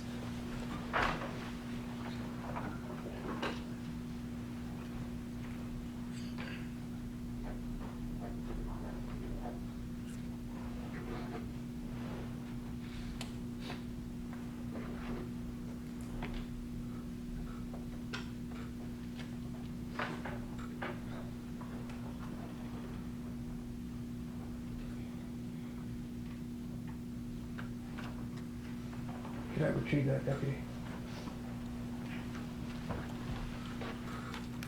All right. So the question was asked by Mr. Evans, but you're telling her you're gonna buy her a house. Answer, I said that the day before, I said that the day before. Question, the day before? Answer, yeah, I tell a female a lie. You know what I'm saying? Like that, my baby mama. I was just trying to get back with her or whatever. I ain't just like, you know, it's just game. You know what I'm saying? It's just game. It ain't about all, it's just game. So when I asked you that you were trying to get back with your baby's mother, and you said that to this other lawyer, that's a lie. Well, no, because if it's right there, you know what I'm saying? If I said it then, you know, how I feel now about her and how I feel then, you know, different time. All right, Been 44 months, man, you know? I understand. And you don't want to spend the rest of your life in prison, do you? I don't nobody want to spend the rest of their life in prison, but, you know, I got to do whatever they get me to do. If they give me life, then it's just my life, you know what I'm saying? I did the crime. Okay. So let me finish up this. So when he talked to you about the day before, yeah, I tell a female a lie, you know what I'm saying, like that my baby mama. I was just trying to get back with her or whatever. It ain't just like, you know, it's just a game. You know what I'm saying? It's just game. It ain't all about all, it's just game. Question, so you're just lying to her too? Answer, I ain't saying lying, I ain't gonna say that. Game and lying is two different things because, I mean, you know, tell a person what they want to hear, you know what I'm saying. You said that, right? I just told you, yeah. Right. When It's you're fine, running though. game, How I feel about her now, how I feel being different. You know what I'm saying? Once again, same response. I agree, but it's a very So you, eye-opening statement to me is tell people what they want to hear, it's just a no, game. this different from that. This totally different, sir. Okay, so when you said This quote ain't game unquote, right here. This shit real, man. okay, Somebody lost their life. right, This ain't and game right here. and you want to make amends for that, right? I pray every day. Ask God to forgive me, you know what I'm saying? Ask that family to forgive me and stuff like that. Right, it's been 4 years, why don't you just take a guilty plea so the family didn't have to worry about it? You still haven't pled guilty to this case. Why did I just take a guilty plea? Yeah, I mean, they're gonna give you what they're gonna give you. Yeah, they are, but you know what I'm saying? Like, I'ma just keep it real, you know. Same person that hired me, you know. Same person that, you know what I'm saying, kept it real with them. So I'ma keep it real too, you know what I'm saying? Because I didn't know nothing about this. I ain't had no beef with paper route. I ain't into no paper route. I don't know none of them. Had I not met Mr. Hernandez Govan, and he told me about the hit on all their head and stuff, I wouldn't be sitting up here, sir. I'd still be out there popping my pills, minding my business. All right. With regards to after the shooting, you said you went to the car and you cleaned it at night, correct? Yes, sir. The car in which you were bleeding from your shoulder wound and maybe or maybe not from your leg wound. Yes, sir. All right, and you mentioned that you took bleach and peroxide and you wiped it I down. didn't say what it was. I said I don't know exactly what, I can't recall exactly what I sprayed on. Cleaning stuff. Cleaning stuff. Just give me a second, I'll show you the statement. Okay. If it's there and I said, I admit it is there, but I don't remember. I can't just tell you, yeah, this is what I use right off top right I'm there. just asking, how many people have you shot that you can't remember going to clean a car with bleach and I just peroxide? told you, sir, I ain't shooting nobody but a guy in 2011. I shot Ed Wolf and Young Dolph. I don't shoot people like that. I'm not that kind of guy. How many people have you shot, guy? All right. You remember pulling a gun on your child's mother where she had to get a restraining order against you? Yeah, I remember that. Okay, you didn't shoot at her, but you just pulled a gun on her, right? Yeah, that was it. Okay. With regards to that Angela, you had domestic violence calls as well, as just a few months before all this happened. She called the police on Am I you. on trial, sir? Well, you should be, but you're not right now, so I'm asking Well, you. why you bring up my criminal history? Am I on? Mr. Smith, answer the question. Yeah, All right, and then did you also steal TVs and other things to Yes, go sir, I buy did. drugs Yes, after sir. you stole Angela's property? yes, sir, I did. And you've had domestic violence with her as well? Yes, sir, I did. But she's still dating you as of today after 4 years of being in Yes, prison? sir. You know, people go through their ups and downs. Every relationship do. Okay.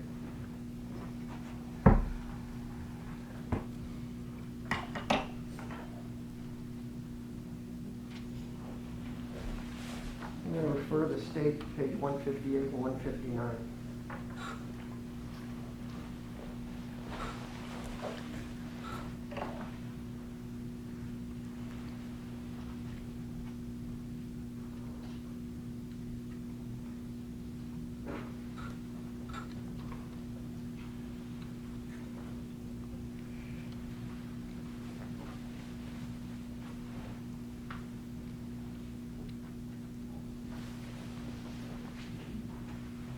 Sorry, you're going to get your steps in, Deputy. Let's do this again. No problem. I want you to read the bottom of that page and the top of the next page, please.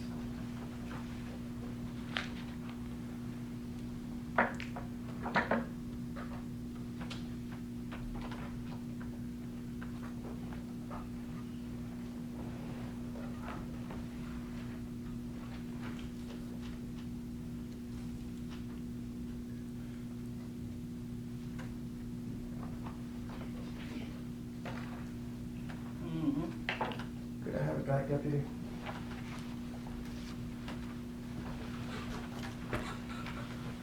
All right.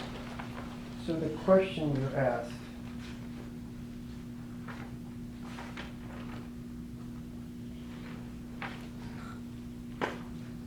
just trying to see who asked you the question. Luke Evans asked you the questions. It was actually twice. It was also asked on page 153. Question, all right. Now you said you wiped down this car. How did you wipe down this car? Like, what did you do? Answer, what you mean? Question, how did you wipe down the car? What did you do? You walked through the backyard, walked up to the car. What did you do next? Answer, I took a towel and, you know, I had like peroxide and bleach and stuff, and I wiped the car down. Question, peroxide and bleach? Answer, yeah. Question, and so you walked back through this yard and you had big things of peroxide and bleach in your hands? Answer, yeah. You trying to say how I did it with a shot arm? Then you guys go on as to how you would wipe that thing down. Remember 3 different times you talked about bleach and peroxide? Yep. And carrying big things of bleach and peroxide to the car? I ain't say I carried you.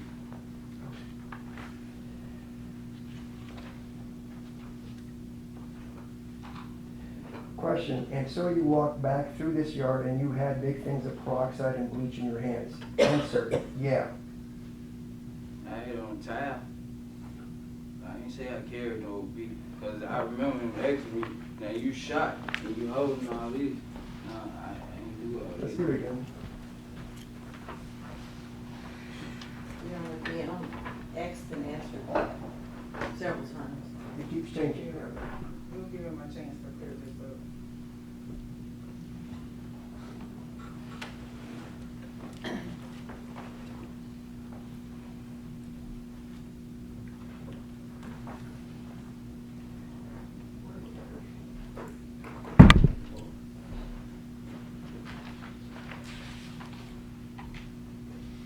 Thank you.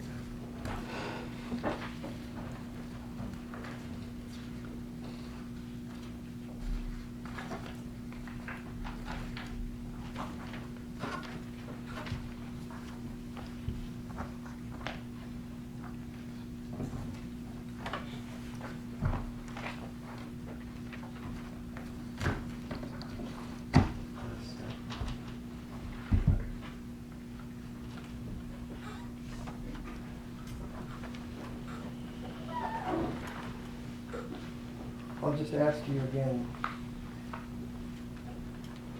Question, and so you walked back through this yard and you had big things of peroxide and bleach in your hands? Answer, yeah. Yeah, it's on that paper, yeah. Okay.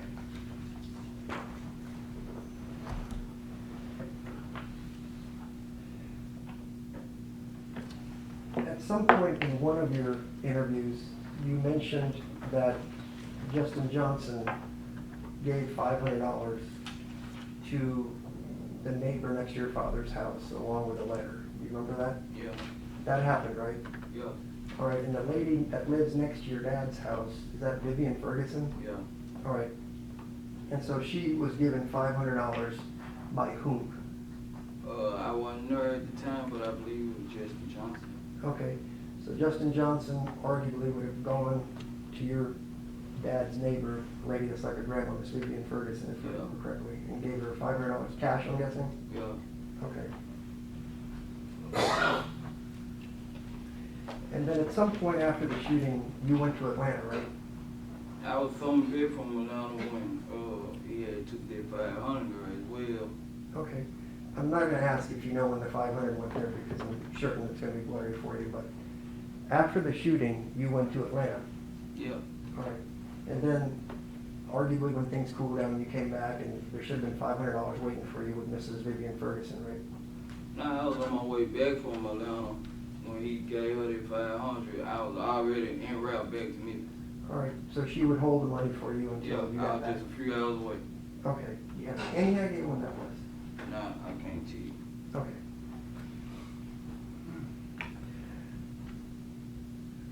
With regards to when you met Justin, you told us repeatedly to the government that you met him through Mr. Govan. Is that fair? Yes, sir. All right. Do you remember making an intoxicated statement to the police on December 9th when you were arrested?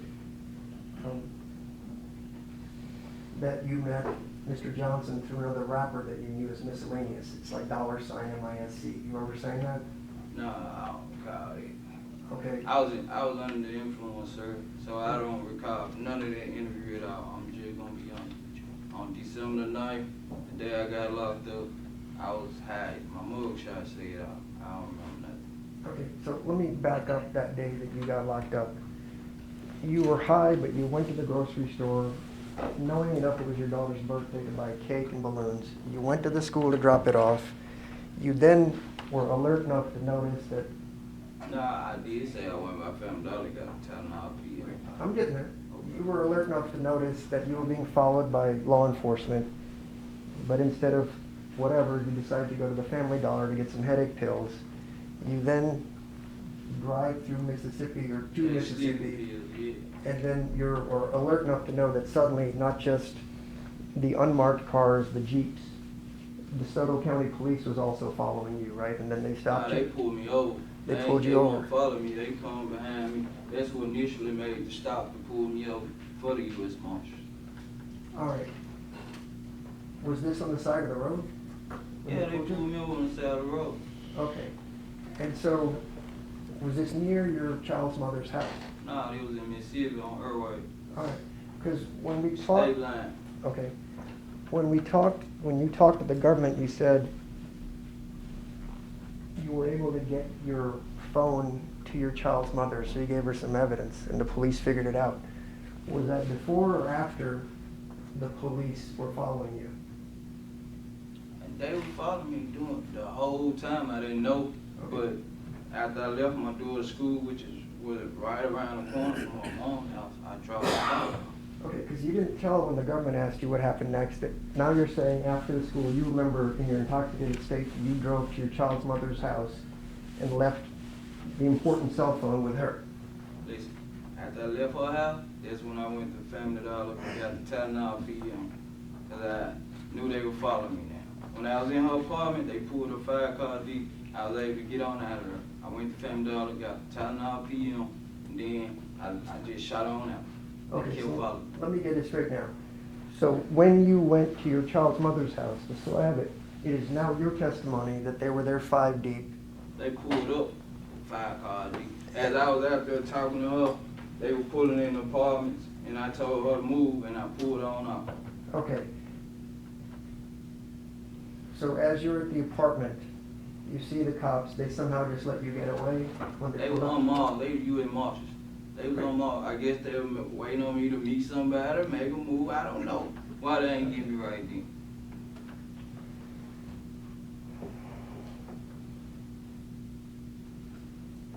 Do you remember telling Uncle Ron, your brother Quez, and all that, prior to all this, that after it happened, that Govan is a federal snitch and he had put sort of a listening device in your jacket?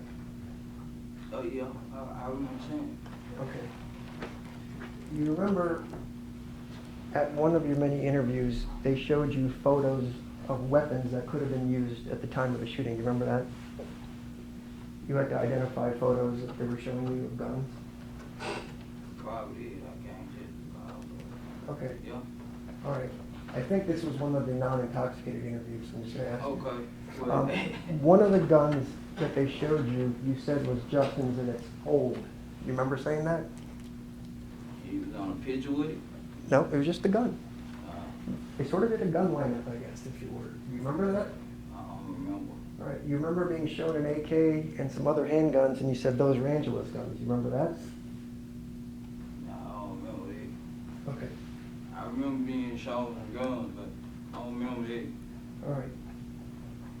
And it's your testimony under oath, even though you told the police that you met Justin sometime in the past through miscellaneous. You were too intoxicated, and you have no idea how that name came into your mind to say, I met Justin with miscellaneous, right? This is random thought I was here. under the influence, then. Right. I was under the influence. I get all that. If you ask the police to interview me, they'll tell you that they had to hold me up to go to the restroom. All right. So if you ask them to interview me, I'll take the tape.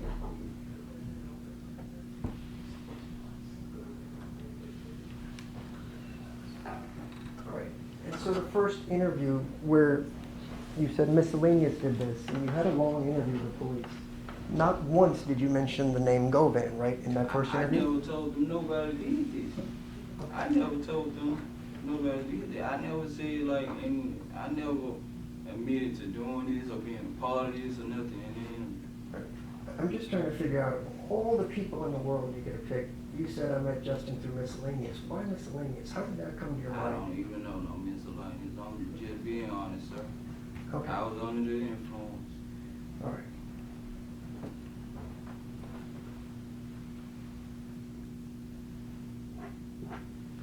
Do you remember writing letters to your sisters, Yes, sir. Kiana Smith and Vanessa Holmes? Yes, sir. All right. With regards to your letter to Kiana Smith, I guess you didn't think it was going to get seized.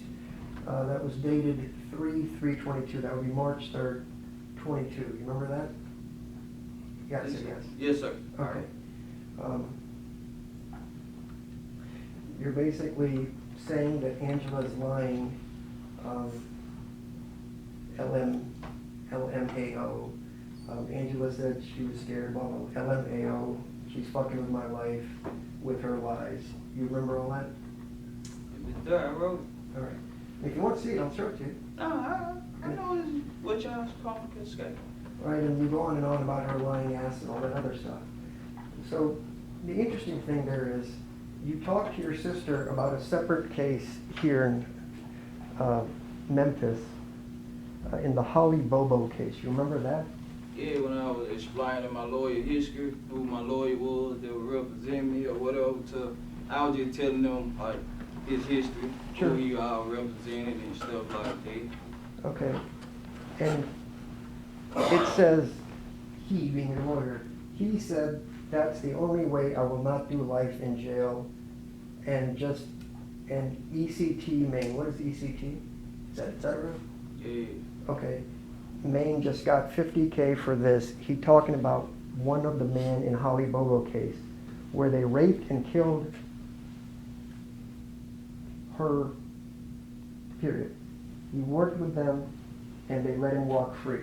You remember saying that to your sister? Yeah, That if he... I wrote it. Yeah, I wrote it. So the idea was, this is in March, you're not intoxicated anymore. No, I ain't intoxicated. You're writing to her that if I work with the police, just like this guy that raped and killed a woman and walked free because he cooperated, that Well, was... I actually don't know exactly what the guy did, what role the guy played that he represented. So I really didn't, and I didn't know the case very well as well. So I didn't know what was the outcome. I don't know what to expect because I didn't know the role that. I just know he represented somebody on the case. So when your family was reaching out to Jook's lawyer, Arthur Horn, and getting other lawyers... My family didn't reach out to Arthur. Okay, I'm sorry. Let me stop you. Let him finish his Yeah, question. I want to be accurate. Yes, your family reached out to Attorney Bailey, who then reached out to Arthur Horn on your behalf to get the money and all that. Got it. But then when Bailey pulled out of the case, you got the same lawyer that got the man in the Holly Bobo case off by cooperating, right? Right. Yeah. Deputy, could you show him this, please?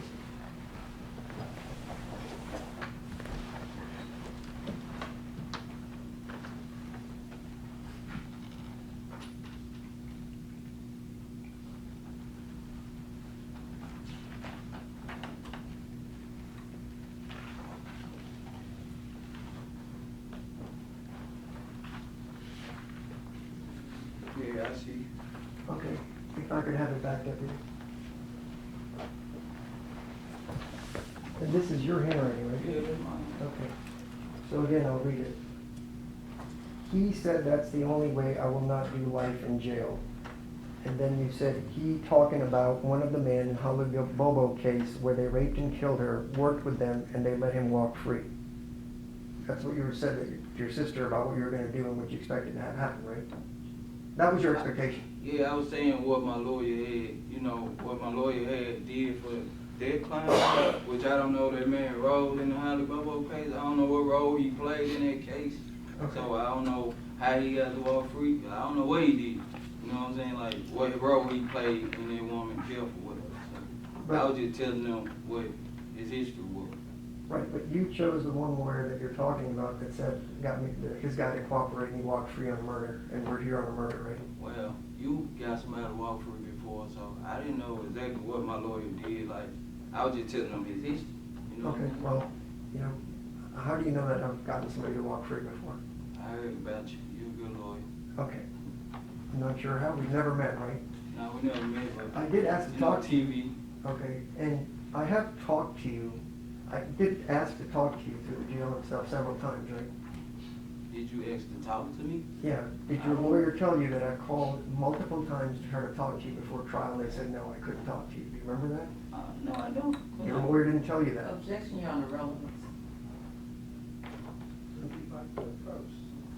It's okay, I'll withdraw the question. Can I just have a moment, Your Honor?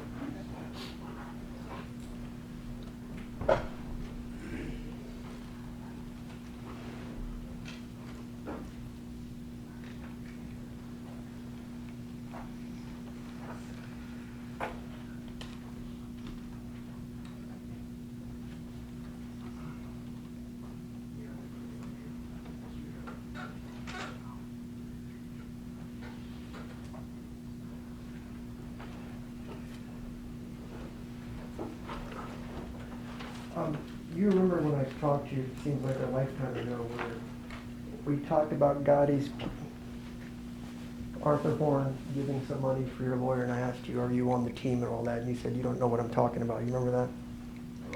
Okay, so I'm just gonna play some audio for you. Sorry about this internet thing. I just want you to listen to it carefully and tell me if that's your voice.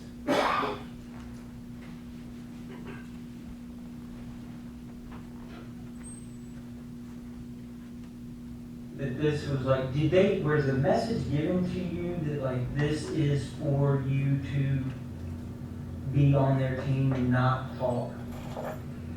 Pretty much, but not really, but I guess by them making the payment, like, this supposed to be like, just be cool, but since I've been. And as far as you know, since you obviously had enough TV knowledge or whatever, since you know who I am, you know for a fact that neither Gotti nor Mr. Jook have ever been questioned by the police, right? Yeah, I did. All right. And I know Mr. Jook died in 2024, about 2.5 years after the shooting. You're not aware of him ever being questioned, even listening to what I just played for you, right? No, I haven't talked to, I can't contact Jook or Gotti. I don't know them personally, none of them. Okay. So, And so just before I sit down, we're not sure about the dates, we're not sure about the times. Basically, from this meeting until the murder, it's about 3 months is our best guess before you and Justin did it. The morning of the murder, you didn't call Mr. Govan, did you?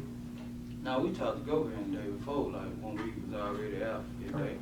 Well, the reason I ask is, you didn't know what you were gonna do that morning. Justin just showed up with a stolen white Mercedes, right?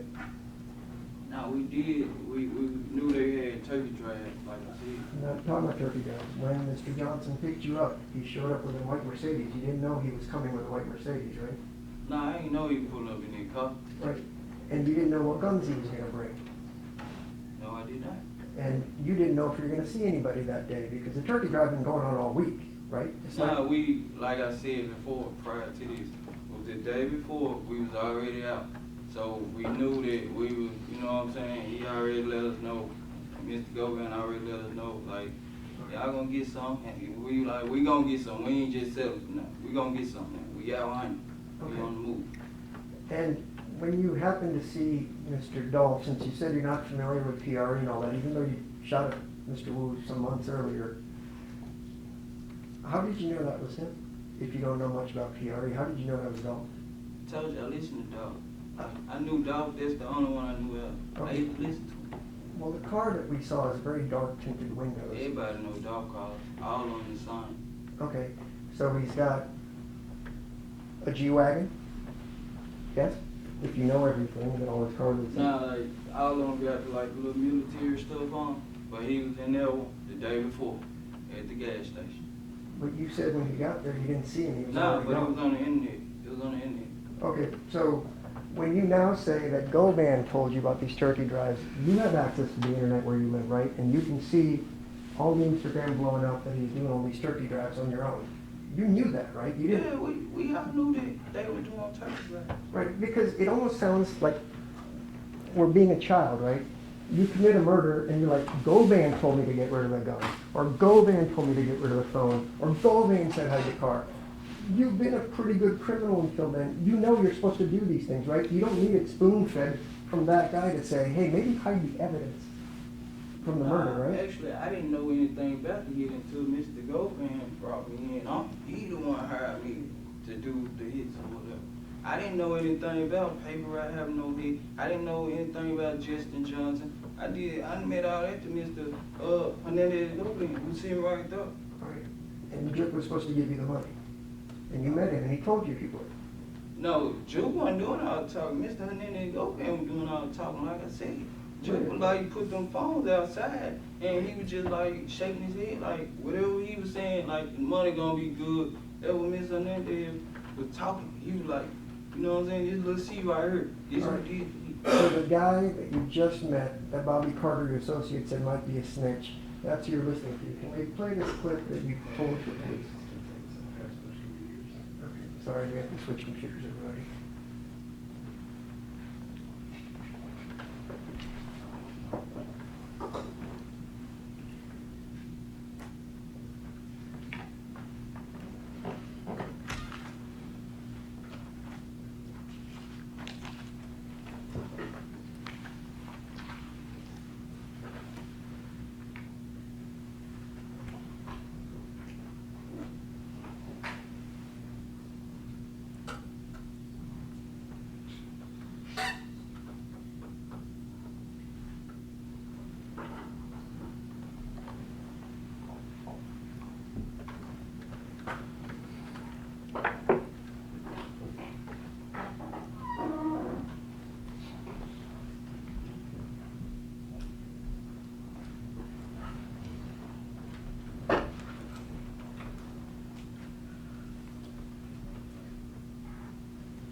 It was one day me and Elsa was out riding, and I wanted some X pills, so I went to the courthouse to get the X pills from him, and Jook was over there.